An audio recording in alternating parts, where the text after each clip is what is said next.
Hey, hey! It's time for me to review an album that I recommend that you check out. This is Carol Cleveland Sings with the latest album, Effervescent Lure.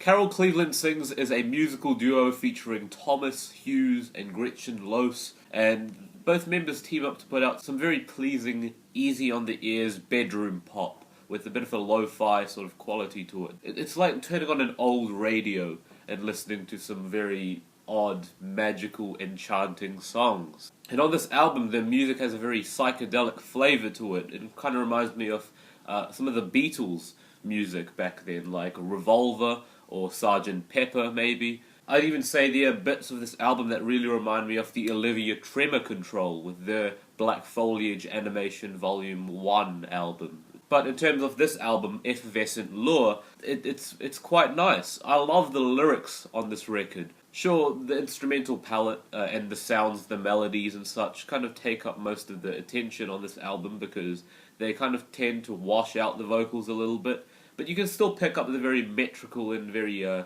well-written lyrics. They're descriptive, they've kind of got a quirky slant to them, and at times they've got a very beautiful rhythmic feeling to them as well, like on tracks like Ennui, where you not only get an accurate description of being in a state of ennui, but also you get a line that flows so beautifully well. Hang on, I'll read it out to you. The opposite of Apollonian isn't appalling. Life at the hop apologists stop being honest. And then when you hear that line kind of roll out in the middle of the song, it just flows so well. Some of the electronic beats on this record are so sharp and are so synthetic. They kind of cut through the atmosphere of a great track. Occasionally you hear some swishing cymbals or hi-hats or some clacking drums that the percussion can really have a lot more power over the melodies and synth lines than it really should.